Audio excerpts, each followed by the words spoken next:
Now, in today's class, we are going to discuss here the basics about the anatomy.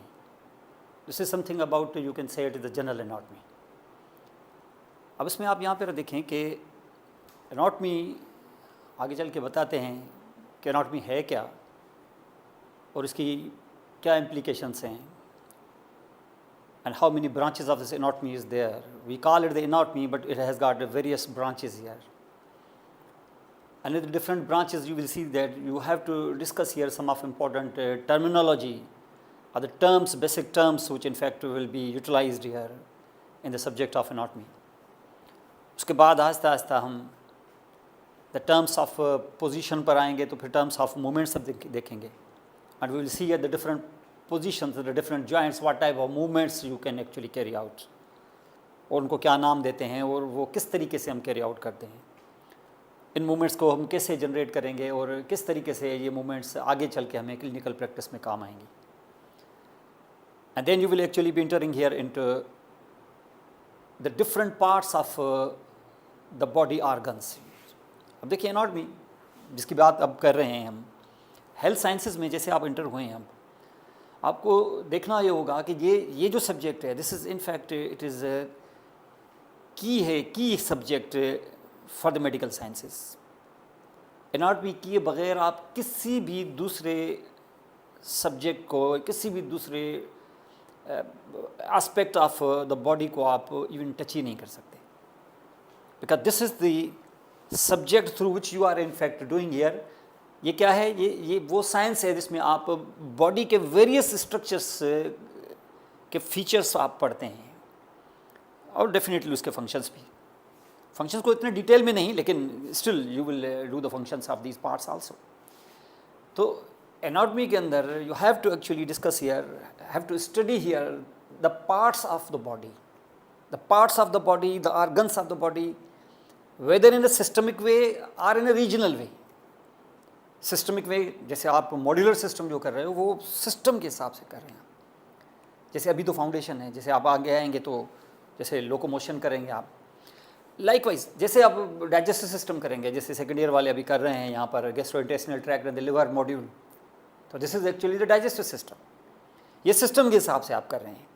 So that means you have to study here the system, means oral cavity, then the oesophagus, then the stomach, then small intestine, large intestine, and then you have to actually discuss here other additional organs. इन सब organs को अगर आप study करेंगे तो उस science का नाम हो जाएगा एनाटॉमी. और डेफिनेटली जब आप बात स्टमक की करोगे तो कुछ फंक्शंस के बारे में डिस्कस होगा, लेकिन उस फंक्शंस के मैकेनिज्म्स को फिर डिस्कस किया जाएगा फिजियोलॉजी में. But you have to actually discuss here. तो that means the anatomy is in fact a science through which you are actually studying the structure and function of the body parts. अब देखिए Tommy है, इसको हम देखिए, आप यहाँ पे देख रहे हैं एनाटॉमी, टॉमी मीन्स कट. तो इसका मकसद ये है कि you have to actually work here over the body. Body पर आप, जिसको हम कैडेवर कहते हैं, the cadaver means the dead body. तो उस डेड बॉडी को you have to actually dissect. Anatomy की स्टडी का मकसद यही है कि you have to either you are really dissecting the body और you are studying the body in such a way that as if you are dissecting. लगे ऐसे कि जैसे आप डायसेक्ट करें, पढ़ेंगे आप उस पैटर्न से, भले आप वर्चुअल डायसेक्शन ही करें, रियल डायसेक्शन ना भी करें, वर्चुअल करें, लेकिन पढ़ना आपको डायसेक्शन के पॉइंट ऑफ व्यू से. तो हम उसको कहते हैं एनाटॉमी. अब उसमें जब आप यहाँ पे एनाटॉमी में बात बताया कि जैसे कोई पार्ट है, जैसे आप यहाँ पे देख रहे हैं, तो बेसिकली उस एनाटॉमी के आगे चल के मैं आपको कुछ उसके ब्रांचेस आपको जैसे बताता हूँ. उसमें से दो टाइप्स हैं. एक तो है जिसको हम कहते हैं बेसिक एनाटॉमी. बेसिक एनाटॉमी क्या है? This study of anatomy just to understand the various parts of the body, the features of the various parts of the body and their functions. उसको आप जस्ट कर देंगे, जस्ट पढ़ना है उनको सिर्फ. अगर जैसे अब ये फेस है, फेस का कोई एक स्ट्रक्चर जैसे nose, if you study the nose and see its various features and its various parts and everything here just for the understanding purpose, the basic understanding about the nose and its functions and all these things here together, you call it the basic anatomy.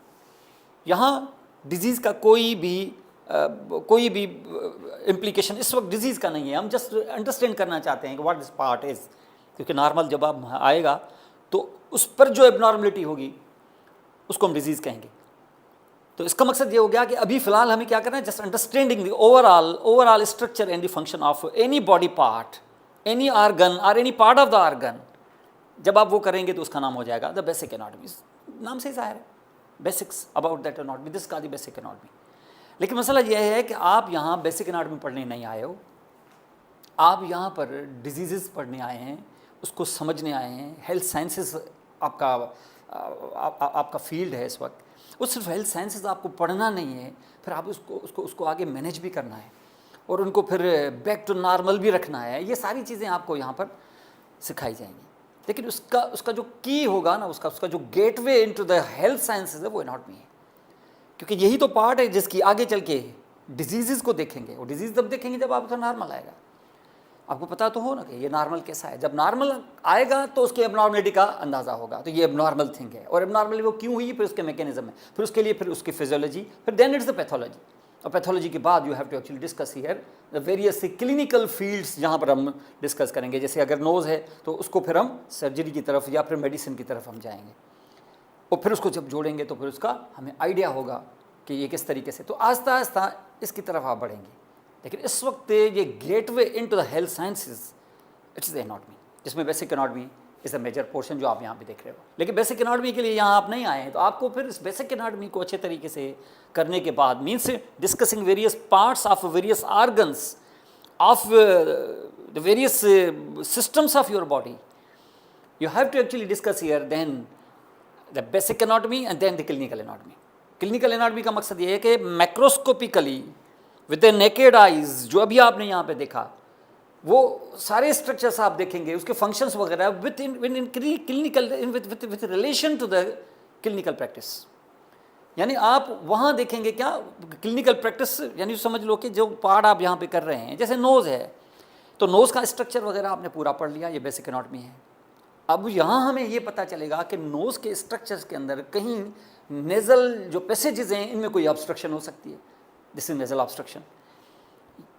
इस nasal obstruction में nose का क्या हाल होने वाला है, तो इसका मकसद है कि अब उसके पार्ट्स को अब पढ़ें कि नॉर्मल कैसे था, अब एबनॉर्मल कैसे है। तो ये क्या हुआ, ये एक तरह से कंपैरेटिव जो स्टडी आपने की from normal to the from basic year to the clinical side. यहाँ पर इसका मकसद है कि विद क्लिनिकल इम्प्लीकेशन करेंगे आप या फॉर एग्जाम्पल नोज़ से कोई डिस्चार्ज आ रहा है तो डिस्चार्ज किस वजह से आता है, ये डिस्चार्ज कहाँ से आया, तो ये आपको बेसिक एनाटॉमी का पता होगा। ग्लैंड्स हैं, उसकी हाइपरट्रॉफी है या उसका कोई मसला है, तो आपको एक आइडिया आ जाएगा कि ये सीक्रेशन या ये जो डिस्चार्ज है this is because of this problem. तो this actually it is called the clinical anatomy, means clinical correlation of that normal parts of the body related to some diseases, related to some clinical practice, कोई surgical, कोई medical problem, कोई ENT का मसला, कोई आई का मसला, ये related जो प्रॉब्लम्स होते हैं इनको हम यहाँ पे कहते हैं क्या, clinical anatomy. Means using your basic knowledge you have to elaborate or discuss here various diseases of various parts of the body, इसको हम क्लिनिकल एनाटॉमी कहते हैं। This will be called clinical anatomy. अब यहाँ पर अब देखें कि इस एनाटॉमी में, अब देखिए एनाटॉमी बजाते खुद एक सिंपल सा एक सब्जेक्ट है, बहुत एलोबोरेटेड है। अब देखें इन सब्जेक्ट्स में जब आप एनाटॉमी में अंदर एंटर होंगे ना, फिजियोलॉजी में तो आपको एक ही किताब मिलेगी जिसके सारे चैप्टर्स आप एक एक करके एक मॉड्यूल में आप पढ़ेंगे। एनाटॉमी में ऐसे नहीं है कि एनाटॉमी में एक ही किताब आपको मिल जाए और एक किताब से आप सारे काम निकाल लें। यहाँ ऐसा नहीं होगा। क्यों नहीं होगा ऐसा, ये इसलिए ऐसा नहीं होगा क्योंकि एनाटॉमी की वेरियस ब्रांचेस हैं। ये जो अभी अभी मैंने आपको बताया ना कि मैक्रोस्कोपिक स्टडी आप करते हैं, with the naked eyes you will actually see all the parts of the body and their features and everything here. ये जब आप स्टडी करते हो तो ये जो एनाटॉमी की ब्रांच है, दरअसल है एनाटॉमी, बिल्कुल ये मैक्रोस्कोपिक एनाटॉमी है। This is called the macroscopic anatomy, इसी को कहते हैं gross anatomy. So that means one is called the gross और मैक्रोस्कोपिक एनाटॉमी, जिसमें आपने various parts of the body study की हैं। सिस्टम्स के हिसाब से भी कर सकते हो आप, जैसे ईसोफेगस किया, उसके बाद आपने स्टमक, उसके बाद small intestine, large intestine etcetera, ऐसे भी कर सकते हैं। या आप ऐसे भी कर सकते हो कि you actually do them as a regional way, इसका दी रीजनल वे, तो आप उसको रीजनल वे से भी कर सकते हैं, रीजन से। जैसे आप थोरेक्स में एंटर हो गए, ये एक रीजन है, वहाँ पर हर सिस्टम के आर्गन्स पड़े हुए हैं, तो रीजन के हिसाब से आप आर्गन करें। अब ये नहीं कि आप सिस्टम के हिसाब से करेंगे, स्टमक उसके बाद ईसोफेगस के बाद स्टमक में जाएं, ऐसा नहीं है। यहाँ क्योंकि रीजन के हिसाब से कर रहे हैं और you are doing here the thorax, तो थोरेक्स के अंदर जब आप देखेंगे तो वहाँ पर कार्डियोवास्कुलर सिस्टम के ऑर्गन्स भी पड़े हैं, इसका the heart and the great vessels. वहाँ पर आपको रिस्पायरेटरी सिस्टम के ऑर्गन्स भी पड़े हैं, द लंग्स, ट्रैकिया एटसेट्रा, प्लीरा। वहाँ पर फिर डाइजेस्टिव सिस्टम के ऑर्गन्स भी पड़े हुए हैं, दैट इज एक्चुअली इसोफेगस से। तो वहाँ पर फिर इन ऑर्गन्स को आप करेंगे, इसको हम रीजनल एनाटॉमी कहते हैं। आजकल आप रीजनल वे से नहीं कर रहे हैं, आप मॉड्यूलर सिस्टम में आप सिस्टम के हिसाब से कर रहे हैं, तो you call it the systemic anatomy. तो चाहे सिस्टमिक एनाटॉमी हो चाहे रीजनल एनाटॉमी हो, जो भी हो, आप मैक्रोस्कोपिक व्यूज़ देखते हैं उसके, ज़्यादा से ज़्यादा मैग्नीफाइंग ग्लास इस्तेमाल किया जा सकता है, ज़्यादा से ज़्यादा, otherwise you are actually cutting the thing. तो जब भी आप इस किस्म की ग्रास एनाटॉमी जब भी आप करें, आप भले डायसेक्ट न कर रहे हों, लेकिन आप जब भी पढ़ेंगे आप उस तरीके से पढ़ेंगे as if you are dissecting this. आप डायसेक्ट कर रहे हैं, ये एक्चुअली वर्चुअल डायसेक्शन है। आप देखेंगे जब आप किसी पार्ट को पढ़ने के लिए जा रहे हो, समझ लें आप कि बॉडी यहाँ पर इस वक्त फ्लैट है, इस वक्त टेबल पे बॉडी है, डेड बॉडी, और आप उसको डायसेक्ट कर रहे हैं। और डायसेक्ट करके आप उसकी एक तरह से वर्चुअल डायसेक्शन, क्योंकि आजकल रियल डायसेक्शन तो एस एच कॉलेजेस में तकरीबन ऑब्सोलीट हो गई है, लेकिन यह है कि आप उसको डायसेक्शन के पॉइंट ऑफ व्यू से पढ़ें।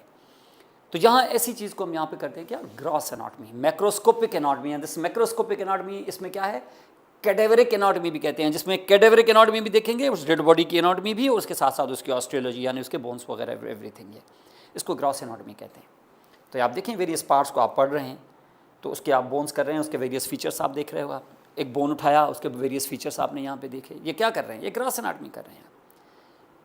लेकिन इसी एनाटॉमी का एक और ब्रांच भी है, उसको हम कहते हैं माइक्रोस्कोपिक एनाटॉमी। ये भी एनाटॉमी है, but this is called the microscopic anatomy. This time you are actually using these parts, various organs and their various parts and tissues now, and you will prepare them, stain them and everything here, and you put them under the microscope. अब जो आप study कर रहे हैं, इसको हम कहते हैं माइक्रोस्कोपिक एनाटॉमी, जिसका दूसरा नाम है हिस्टोलॉजी। आप देखोगे कि हिस्टोलॉजी की फिर किताब अलग होती है। फिर आपको ग्रॉस एनाटॉमी की किताब जो आपको मिलेगी, रिचर्ड एस सेनेल, जो आप उमूमन पढ़ते हैं रीजनल या सिस्टमिक एनाटॉमी, तो अब यहाँ जो आपको मिलेगा फिर एक और बुक, ये हिस्टोलॉजी। फिर आपको हिस्टोलॉजी, ये इसकी दूसरी ब्रांच है एनाटॉमी की। लेकिन यहाँ नहीं रुकेंगे, आपको एक और ब्रांच मिलेगी जिसको हम कहते हैं एम्ब्रियोलॉजी। आप यहाँ पे देखें, अब जैसे मैंने आपको बताया, जैसे हिस्टोलॉजी आपने देखा कि ये देखें, ये स्टमक है, स्टमक के वाल को हमने कट करके उसको अंडर द माइक्रोस्कोप रखा आफ्टर प्रिपरेशन, उसको कैसे स्टेन किया, कैसे प्रिपेयर किया, उस स्लाइड बनाया और उसको अंडर द माइक्रोस्कोप रखा, ये हिस्टोलॉजी है। तो ये है बेसिक हिस्टोलॉजी है, ये बेसिक हिस्टोलॉजी। लेकिन इसकी डिजीज़ भी हो सकती हैं, फिर वो हिस्टोपैथोलॉजी है, फिर वो पैथोलॉजी में होगा। तो ये जो है ये हिस्टोलॉजी, स्टॉस मीन्स टिश्यू। और उसके बाद आप यहाँ पे देखोगे कि एम्ब्रियोलॉजी, जिसको हम डेवलपमेंटल एनाटॉमी कहते हैं। और इस डेवलपमेंटल एनाटॉमी का मकसद है कि study of the structural changes of an individual from fertilisation up to the parturition. हम यहाँ पर इतना करते हैं, वरना डेवलपमेंटल एनाटॉमी का मकसद है कि from fertilisation up to adulthood जो चेंजेस आती हैं बॉडी के अंदर, उसको हम कहते हैं डेवलपमेंटल एनाटॉमी। लेकिन हम सिर्फ एम्ब्रियोलॉजी तक महदूद हैं यहाँ पर, मीन्स राइट फ्रॉम फर्टिलाइजेशन। अब सिर्फ फर्टिलाइजेशन नहीं, प्री फर्टिलाइजेशन इवेंट्स भी, ये हम अपनी फाउंडेशन की अर्ली क्लासेस में मैंने आपको 10-15 क्लासेस जो है ना वो करवाई हैं एम्ब्रियोलॉजी की। यहाँ तक आप करेंगे, 1-2 क्लास हम और ऐड कर लेंगे आगे। This is called the embryology, जिसमें आप यहाँ पे देख रहे हैं फर्टिलाइज्ड एग है, उसके बाद how these will 2 cell stage, then 4-8 morula formation है। लाइकवाइज इस तरीके से फिर फीटस, फिर एम्ब्रियो, और एम्ब्रियो के बाद फिर फीटस, और देन प्लेसेंटा एक्सेट्रा, और फिर इस तरीके से यहाँ पर then the parturition and delivery takes place. इसको हम एम्ब्रियोलॉजी कहते हैं। और यहाँ आओगे तो फिर एक और किताब है, वो ग्रॉस एनाटॉमी और हिस्टोलॉजी की बुक्स अलग है। तो ग्रॉस एनाटॉमी और हिस्टोलॉजी की बुक्स आपने अलग देखी, यहाँ मसला दूसरा, फिर एक और किताब, क्योंकि ये ब्रांचेज हैं एनाटॉमी की। और यहाँ आपने देखा कि आपको ये एम्ब्रियोलॉजी करनी पड़ेगी यहाँ पर। और उसके बाद कुछ और भी हैं जो ग्रॉस एनाटॉमी के दौरान ही आपको एंड में कुछ पेजेस आपको मिलेंगे। जैसे एक है जिसको हम कहते हैं रेडियोग्राफिक एनाटॉमी। इसमें यहाँ पर हम स्टडी करते हैं एनाटॉमी की through the use of radiographic films.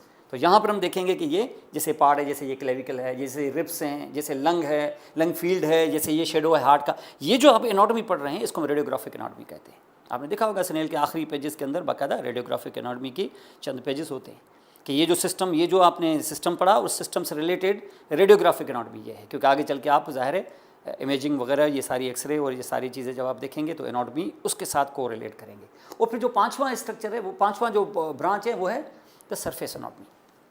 Surface anatomy ये एक और ब्रांच है ग्रॉस एनाटॉमी की, जिसमें आप एग्जामिन करते हो shape and markings on the body. जैसे आप यहाँ पे देख रहे हैं, ये बॉडी है, जैसे मेरा अपर लिम्ब है, जैसे आप यहाँ, तो आप देखेंगे कि ये बोन आप फील कर रहे हो यहाँ पर, दिस इज ए ह्यूमरस, देखिए ये इसके कंडाइल्स हैं, या फील कर रहे हैं बॉडी के ऊपर जो चीज़ें आप फील कर रहे हैं, टिप ऑफ द शोल्डर है, ये दरअसल स्केपुला का एक्रोमियन है।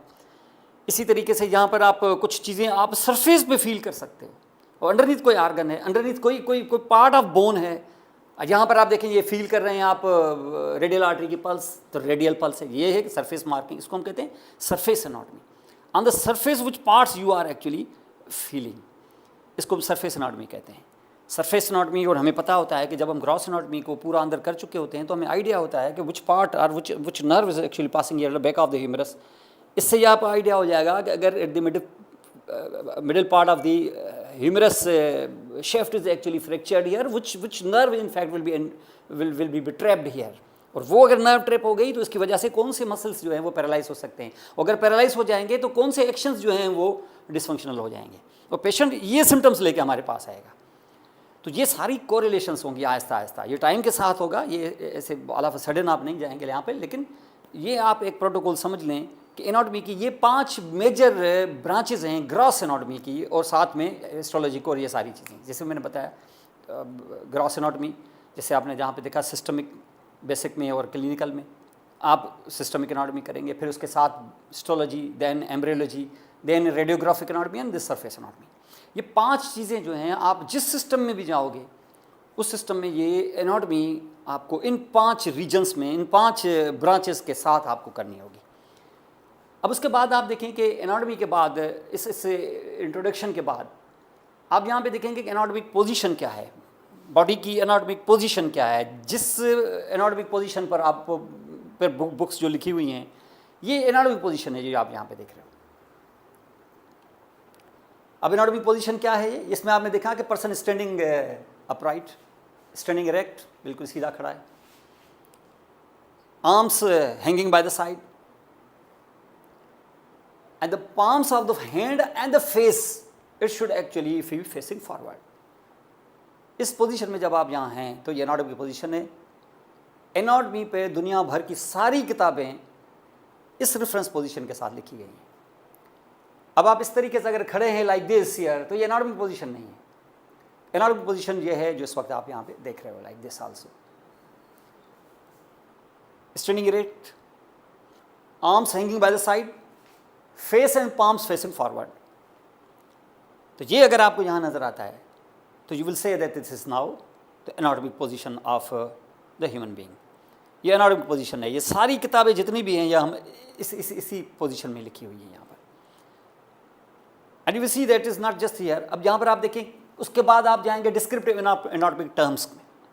अब देखिए जो भी आप साइंस पढ़ते हो ना, जो भी सब्जेक्ट आप पढ़ते हैं, स्टार्ट जब उसमें होते हैं तो उसके बाकायदा स्पेसिफिक टेक्निकल टर्म्स होते हैं, और उन टेक्निकल टर्म्स को आपको समझना होता है और उसी बेस पर ही आप बोलते हैं।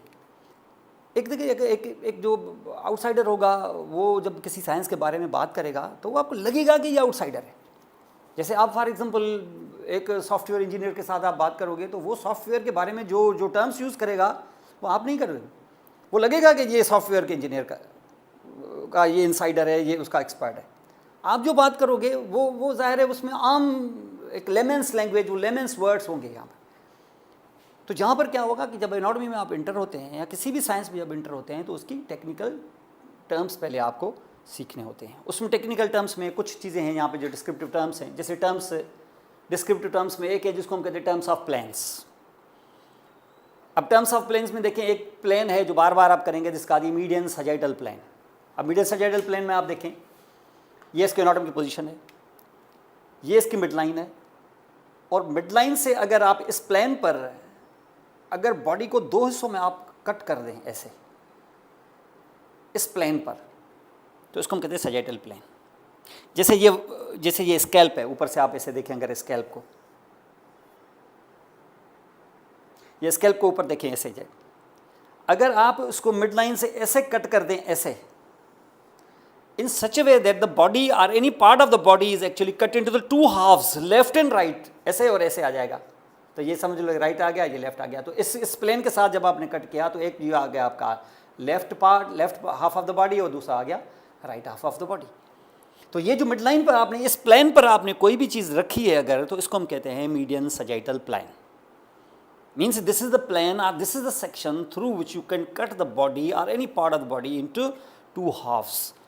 तो ये बॉडी का मिड लाइन है, किसी आर्गन का भी मिड लाइन हो सकता है, तो उसको हम सजाइडल प्लेन कहते हैं. अगर इस प्लेन के पैरेलल अगर कोई प्लेन है, अगर वो मिड लाइन से तो नहीं, इस पैरेलल प्लेन है, उसको हम कहते हैं यहाँ पर parasagittal plane. This is called the paramedian sagittal plane, तो उसको हम पैरामीडियन प्लेन भी कह सकते हैं.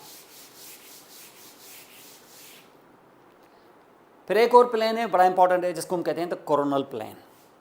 अब देखें ये बॉडी है, जैसे ये बॉडी है, बॉडी को आप यहाँ से काट रहे हैं मिड लाइन से, two halves left and right, this is sagittal plane. लेकिन अगर आप इस सजाइडल प्लेन के साथ यहाँ जाएं ऐसे, इन दिस वे, ये आप यहाँ हॉरिजेंटली अगर यहाँ जाएं और ऐसे आप बॉडी को कट करेंगे तो बॉडी फिर भी दो हाफ में जाएगी. But the body will be actually, one will be the anterior or the front half, one will be the back half. तो जिस प्लेन से आपने काटा है उस प्लेन को कहते हैं द कोरोनल प्लेन.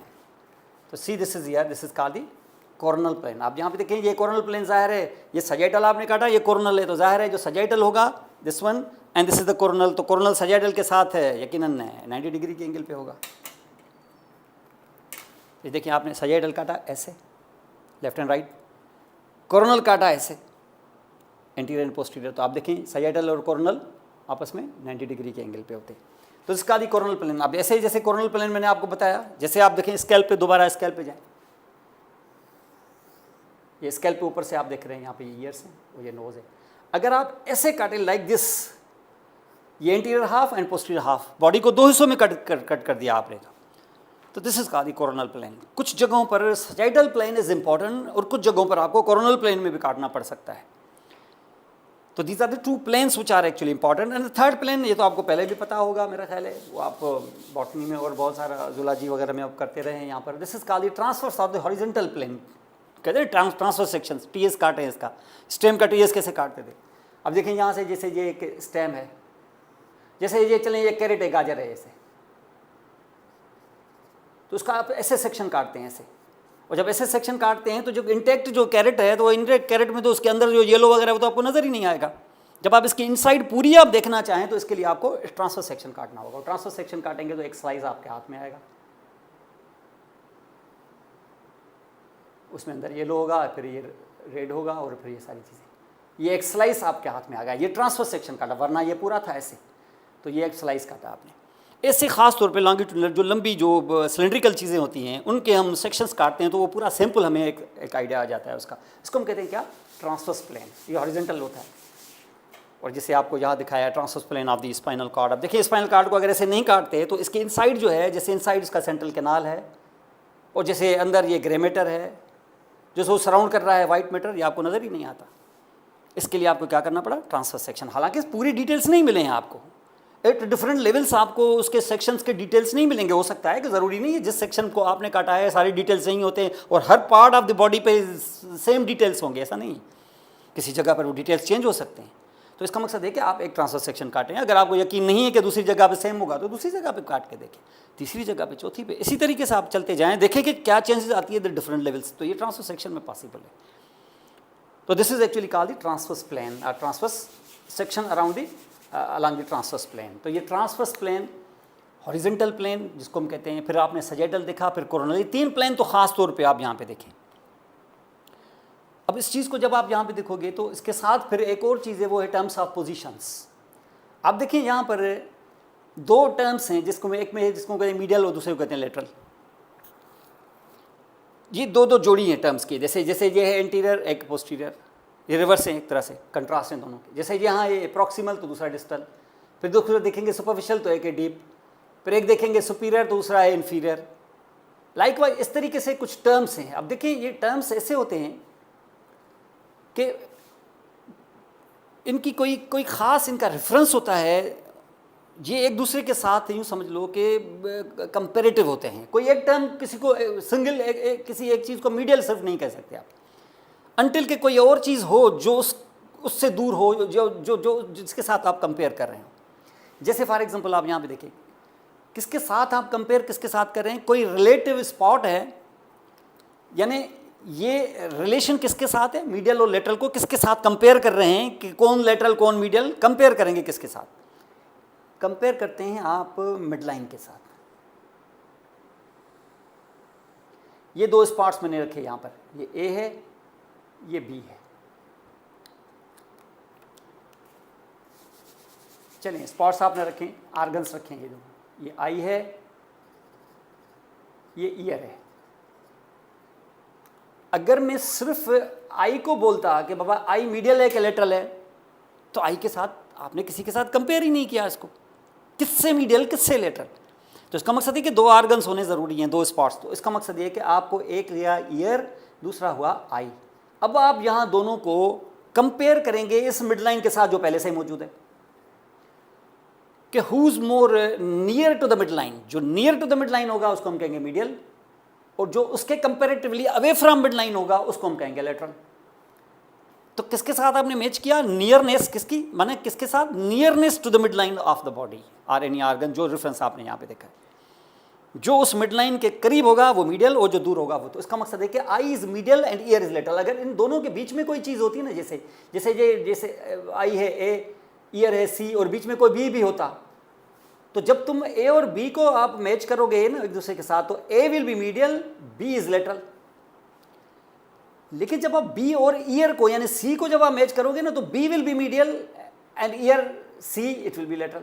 आप देखिए थोड़ी देर पहले जब आई के साथ मैच किया था, कंपेयर किया था, तो बी उस वक्त लेटरल था, लेकिन जब ईयर के साथ किया तो बी मीडियल हो गया। क्यों? क्योंकि आपने उसका डिस्टेंस जो है वो मेजर किया रिलेशन किसके साथ?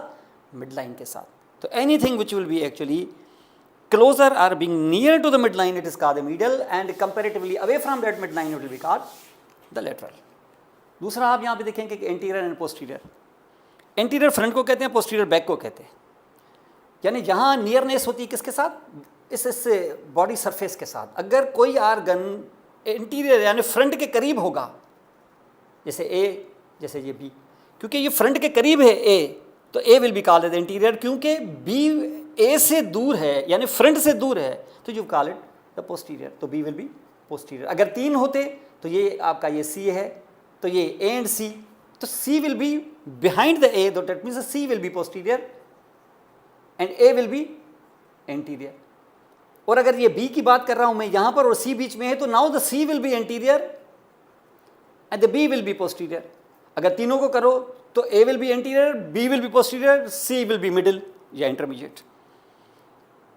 लाइकवाइज ऐसा पोस्टीरियर के साथ जो करीब होगा बैक से, तो हम उसको कहेंगे पोस्टीरियर। तो इसी तरीके से फिर आप उसके साथ भी आप मैच करोगे। तो इसके साथ रेफरेंस क्या हुआ? Front and back of the body, relativeness to the front and the back of the body, you call it anterior and posterior.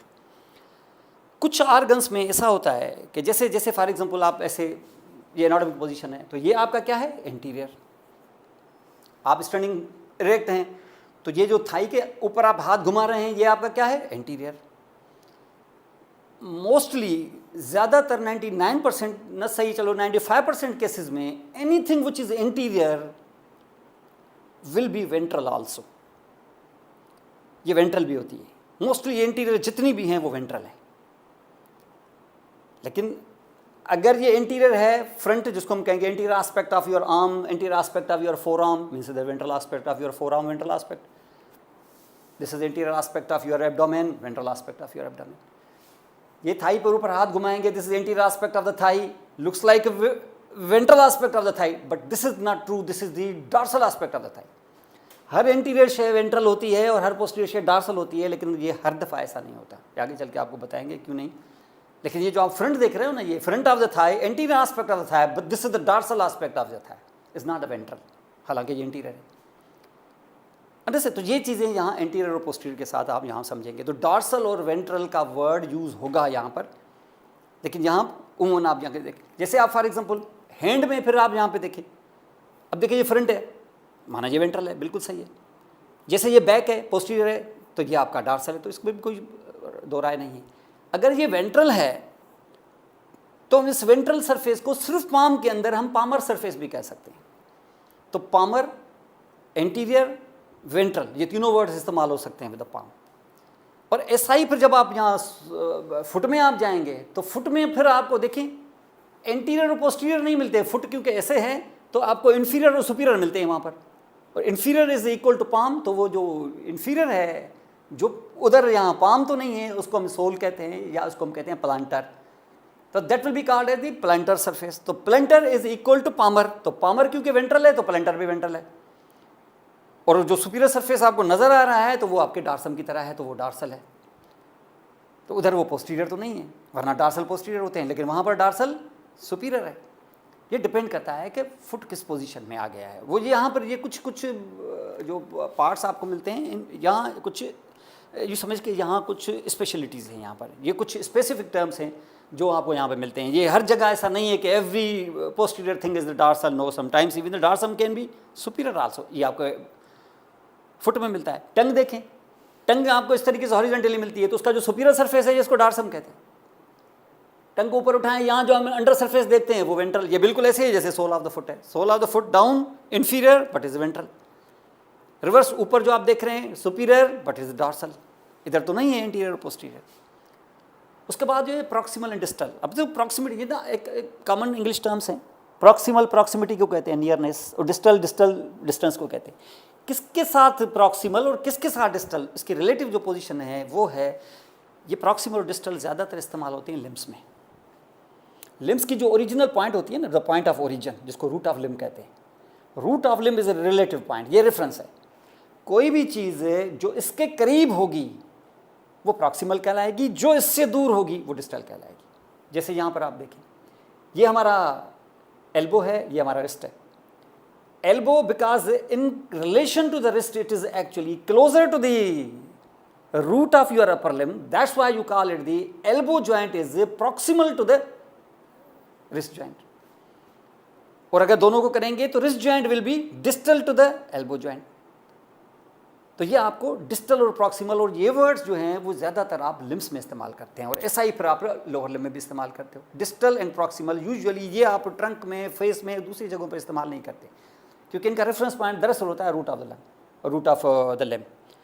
तो ये इस तरीके से यहाँ पर मौजूद। तो डिस्टल और प्रॉक्सिमल का ये पेयर भी इंपॉर्टेंट है। सुपरफिशियल एंड डीप, इसकी रिलेटिवनेस क्या है, इसकी है बॉडी सरफेस के साथ, फ्रंट बैक नहीं, बॉडी सरफेस, जो स्किन के करीब, सरफेस के करीब, नॉट स्किन, सरफेस के करीब। अब देखिए स्किन है, स्किन को कट लगाएंगे तो ओपन करेंगे तो फेशा, उस फेशा को साफ करेंगे तो एक और फेशा। तो इसका मकसद है कि एक फेशा जस्ट क्लोजर टू स्किन और एक फेशा जो है वो उससे थोड़ी दूर, उससे थोड़ा डीपर। अब यहाँ पे आप देखें कि ये स्किन है, आपने कट किया, यहाँ से डिसेक्ट किया, इधर आपको फेट मिला, ये फेशा है। फिर एक और फेशा मिली आपको, ये तो this is the fascia also and this one is the fascia as well. अब ये स्किन है, तो ये जो फेशा है क्योंकि ये स्किन के करीब है, सरफेस के करीब है, तो उसको कहते हैं सुपरफिशियल फेशा। और ये जो फेशा है that is actually unyielding, very tough year, क्योंकि ये सुपरफिशियल से और डीपर है और दूर है, सरफेस से दूर है, सरफेस से मोर डीपर है, तो उसको हम कहते हैं डी फेशा। तो सुपरफिशियल फेशा एंड डी फेशा किसके साथ रिलेट किया, सरफेस के साथ। तो जितना वो सरफेस के करीब होगा उतना उसको सुपरफिशियल कहेंगे, और सरफेस से जितना वो अंदर की तरफ होगा, अवे फ्रॉम सरफेस होगा, तो उसको हम डीप कहेंगे। और एक और भी वर्ड इस्तेमाल होता है, जैसे ये आर्गन है, कोई ये हॉलो आर्गन है, इस हॉलो आर्गन के अंदर जो कोई चीज़ होगी उसको हम इंटरनल कहते हैं, और जो बाहर चीज़ होगी उसको एक्सटर्नल। ये भी वर्ड इस्तेमाल होते हैं। ये एक और एक पेयर ऑफ वर्ड्स है जिसको हम इंटरनल और एक्सटर्नल कहते हैं। तो ये जो टर्म्स हैं, कुछ जो terms of position and movements हैं यहाँ पर।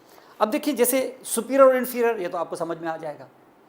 ये ख़ास तौर पे सुपीरियर इन्फीरियर है, ये उम्मन बॉडी की जो टॉप होती है ये इसके साथ रिलेट किए जाते हैं। कोई भी चीज़ अगर देखिए, ये आई है, ये चिन है, तो eye will be superior to the chin and the chin will be actually superior here to your chest bone. तो किसके साथ आप रिलेट कर रहे हो, अपने अपने टॉप सरफेस है ना, टॉप के साथ। इसका मकसद है कि इसको यहाँ पर हम लाइक दिस। अब कोई भी चीज़ अगर हेड के करीब है, जिसको चलो हेड के करीब है, तो हम उसको सुपीरियर भी कह सकते हैं। अगर हेड से उसको मैच करना चाहते हो तो आप उसको क्रेनियल भी कह सकते हो, उसको सेफेलिक भी कह सकते हैं। तो आप कहेंगे जो सेफेलिक है, जो क्रेनियल है, अगर ये दूर है तो हम इसका नाम क्या डालें, क्योंकि ये दूर होने का मकसद ये है कि ये बटक्स के करीब है, यहाँ है, दूर है, क्योंकि बॉडी की जो बिगनिंग है ना, आपकी जो स्टार्ट है वो है आपकी ये टॉप, इसको वर्टेक्स कहते हैं।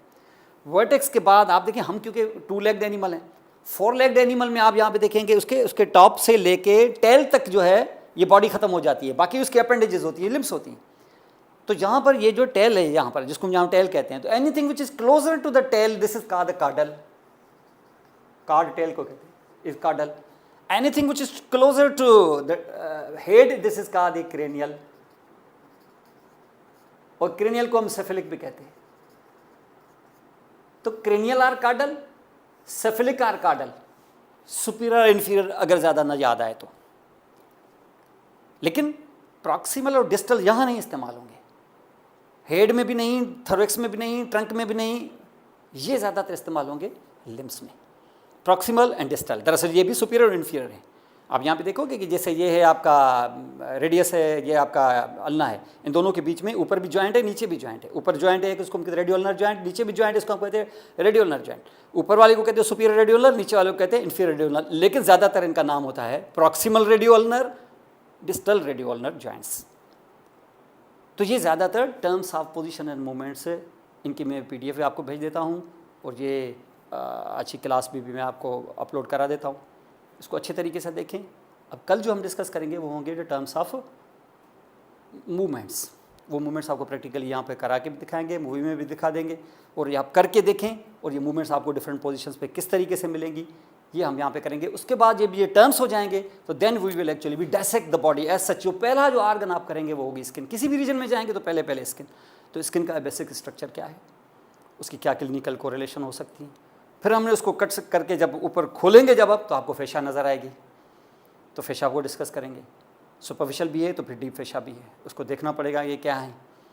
थोड़ा और खोलेंगे तो मसल्स, तो मसल्स के बारे में डिस्कस होगा। फिर देखेंगे कि वो बोन्स हैं, फिर बोन्स के साथ जॉइंट्स हैं, जॉइंट्स के बाद फिर आर्टरीज हैं, वेन्स हैं, और लिम्फेटिक्स हैं, और आखिर में नर्वस सिस्टम। नर्वस सिस्टम मैंने आपको पहले ही करा दिया है ताकि ये आप आस्ते आस्ते उसको करते रहें, और फिर आखिर में मैं इसके क्वेश्चंस ले लूँगा यहाँ पर। तो ये हम इंशाल्लाह ताला नेक्स्ट क्लास में करेंगे। Thank you very much.